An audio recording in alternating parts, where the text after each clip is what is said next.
And good afternoon, everyone. We're here at Suburban Lanes. This is Dan Messerschmidt along with Bill Rahm and Bill Hansen. We're bringing you via podcast the 57th Bill Rahm Invitational Championship. And guys, two kind of different bowlers that are in the finals. Yeah,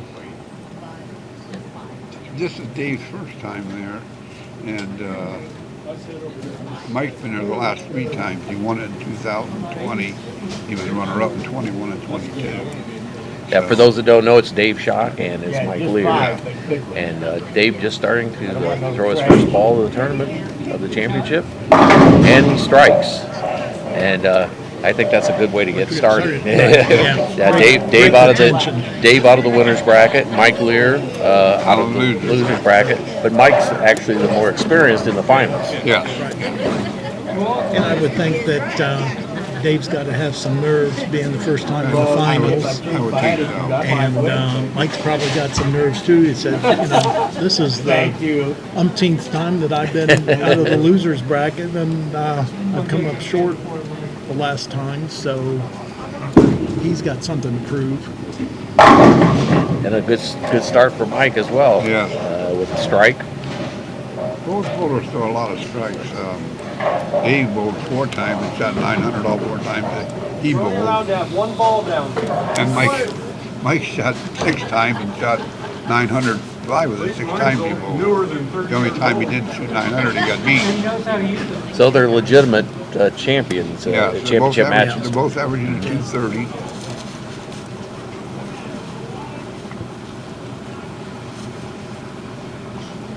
Mike with his second ball on. Leaves the 9 pin. Leaves the 9. Looked like it hit the pocket, just maybe a little high. Maybe a little high. Yeah. The ball drove through the 5 pin and didn't get the 9. But sometimes even when you hit the pocket square, it just the way the pins fly. Yeah.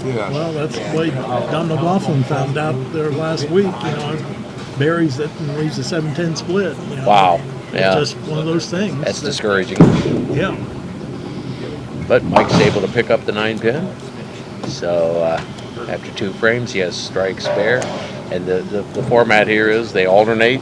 Dave started off, then Mike bowls two frames, and then now Dave will bowl 2 frames. Yep. And they'll stall for every other game. So next game, Mike will start off. Okay. So no advantage either way. No.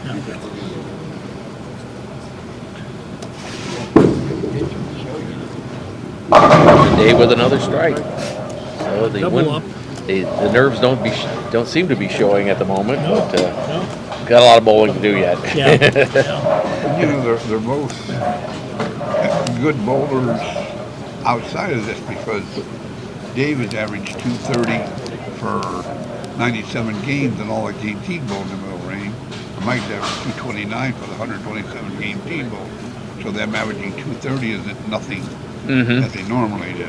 Yeah.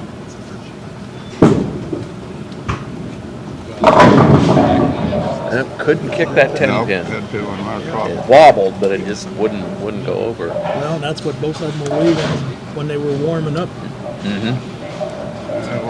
Yeah.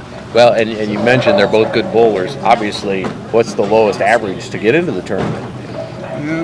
Probably low 200s. This year it was 206, 207 right there. 208, 208 this year.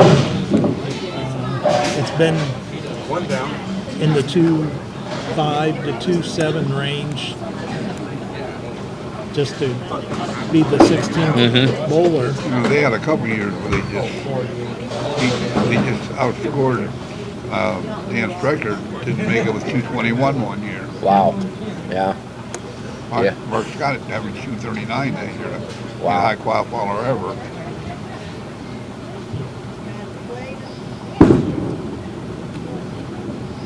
Mike Lear with another strike. Follow up his spare on his second frame. So he's now strike, spare, strike. So they're both kind of holding serve here. A strikeout would be 280 to 279. Yeah. A lot of times it depends where you get that spare at. Yeah.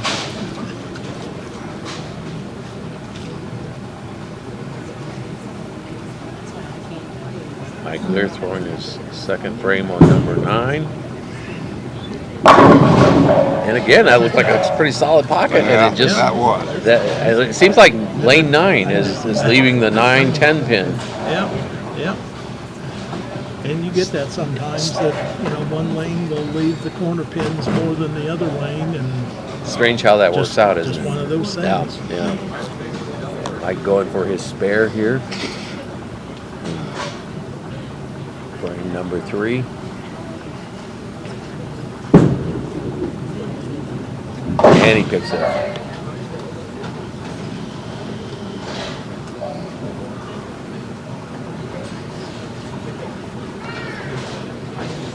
And we want to remind you that we're brought to you in part by the Kimberline family at Bucyrus Road Materials since 1939. Jim and Jeremy Letter at Jim Letter's Body Shop. Ralphie's, great food and sports across from the Gallion High School campus and Route 95 just east of Marion OSU. Todd Nye at Nye Builders since 1946. Todd's dad, Bob Nye, was the first radio sponsor of the Bill Rahm Invitational on WBCO back in 1965. And Dave leaves another 9 pin. Dave starts off on, now this is in lane 10, so maybe we can't blame it all on lane 9. But he leaves the 9 and bowling here in his 4th frame.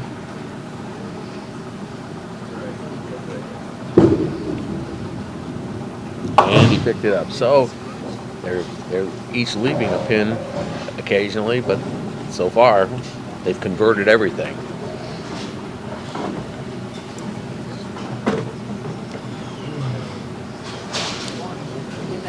And Dave's had 2 back-to-back 9 pin spares, where Mike's had a strike spare.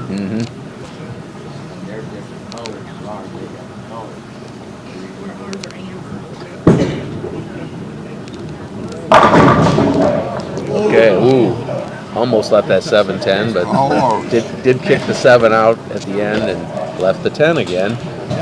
So at 10, and a couple of times it's been the 9 pin. Right. But on that right side is where they're leaving the pins.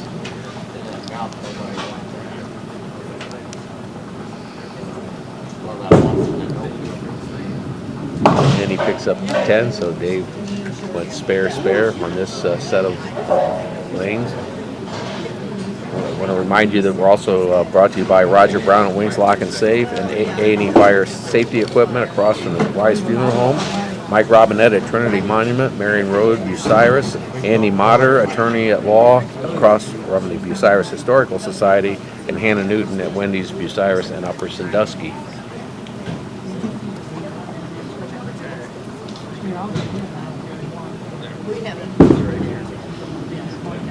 And Mike with another strike. Mike's playing extremely outside. Right. Dave's in a little bit closer to 10 board. That's what Mike's been doing. He's been staying outside farther than what he normally does. And it's been paying off for him.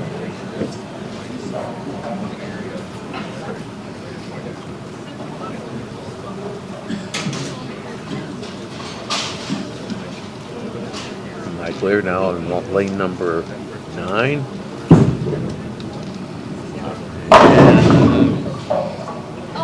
The 10 wobbled again. It was 9.5. It just, that wouldn't do it. 9 and a wiggle. As we've talked about before, the old Weeble toy, the Weebles wobble, but they don't fall. That's the 10 pin over here, at least on 9. Yep. Fairly consistently, unfortunately.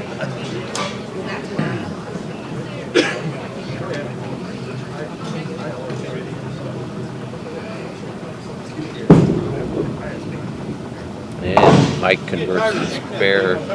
They're getting a lot of practice on that right side, aren't they, with the spares? Yeah. So, but again, it's been for both guys. It's not, you can't say one guy got a bad break because it's happened for both of them. Nobody's really dominating the game so far.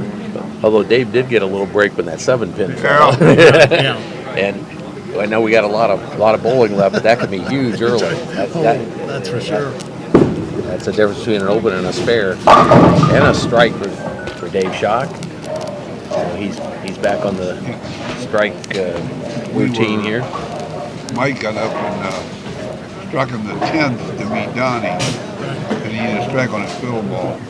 And when Don was talking to Donnie, Donnie said, well, this is where I really got hurt. I said, when you talk about one pin, anywhere in the map can cause it. Yes, yes. And this is fair in the first frame of the first game. Lose by a pin, you know. Comes back to haunt you big time. But he left a 7-10 on a decent ball at 10. And another strike, so back-to-back strikes for... They had 2 doubles in the match, and they both been by Dave Jock. I talked to Mike Lear Wednesday night, and I told him, I said, you know, you set a record of being in the finals 4 times in a row. He said, yeah. He said, I knew that. I said, you can also set a record if you lose. It'll be the first time we lose 3 consecutive times.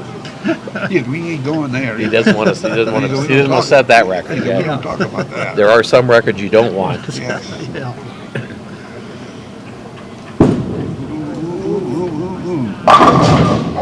Well, I thought that was going to be a little wide, but I guess not.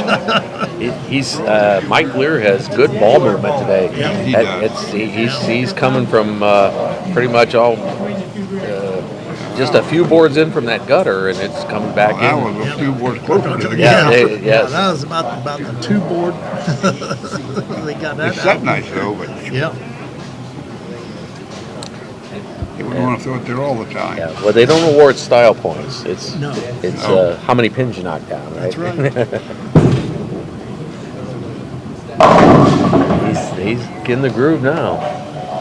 He's in the groove. He's played outside farther on 10. That time he was inside a little bit more than what he has been on 9 or on 10. So they're both sitting on 2 strikes. You know, I don't know if it's experience or what it is, but of the final 4, they were 4 of the 5 oldest bowlers in the field. So I don't know whether it's experience or luck or whatever it is, but other than Mitch, they were the 4 of the top 5 oldest bowlers in the field. Mitch was second oldest to Terry Miller, and then it was Shaw, Lear, and Well, it's our McLaughlin. our first turkey of the day. Yeah. So they seem to be getting warmed up here now after they maybe shook off that early rust a little bit.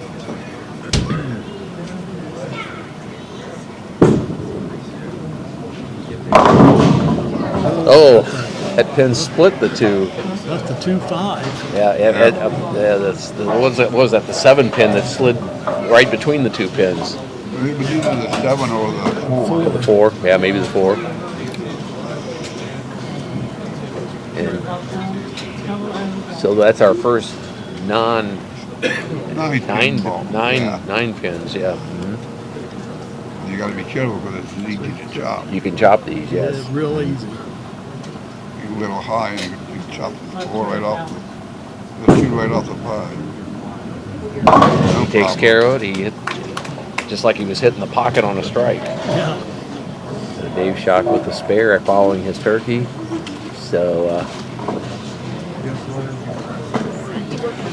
So that's bear cost him 20 pins. You So, struck out with 255 and now you struck out with 235. okay, yeah. So Mike's in the driver's seat at this point, right? Yeah, pretty much. Well, yeah, pretty much. If you don't strike, they're both going to be in the 1.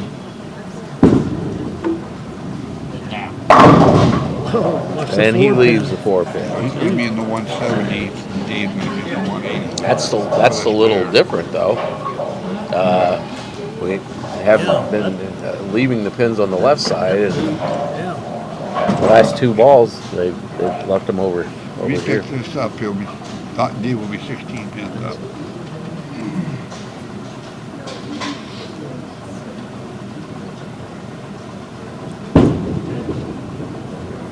And he picks up the 4 pin. I'm sure Mike's not happy with that situation. He wanted a strike there. Them 16 pins are a result of Shock turkey there in the 6th, 7th, and 8th. They both would have had a double.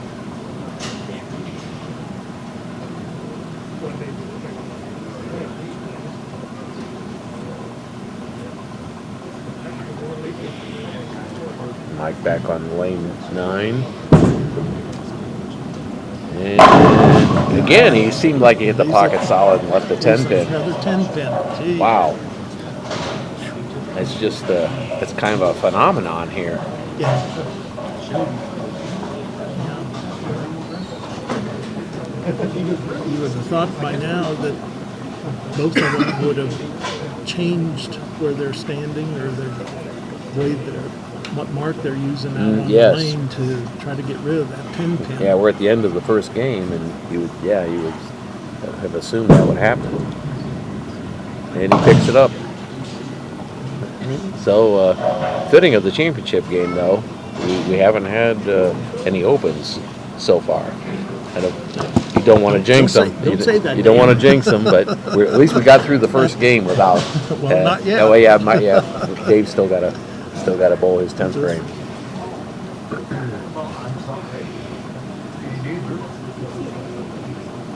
So Mike will have 2 away with the strikes. Dave can have 235 of me. Doubles in the 10th. There's a strike to finish off. So strong finish for Mike Lear in game 1.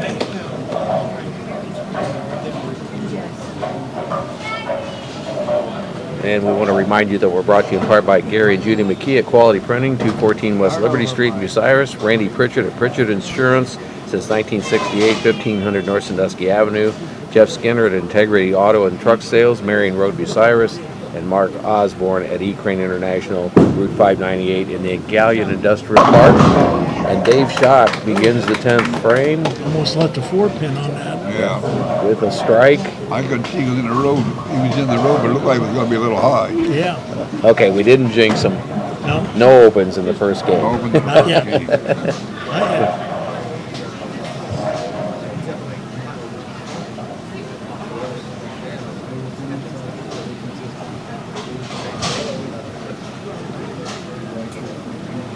So Dave can pad his lead here. He left another 10 pin. Yeah, I think he was looking for that to be a. So if he spares this 10 pin, he'll have a 17 pin lead.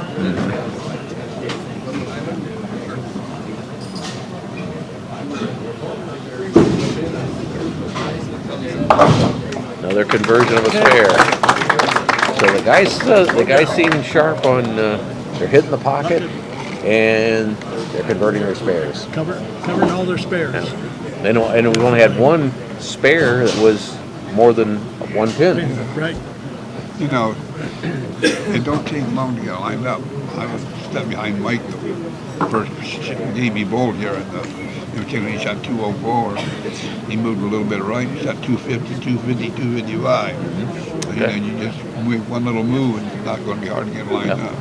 All right, so we'll take a little break here, and then we will be back for Game 2 of the 57th Bill Rahm Invitational Bowling Tournament.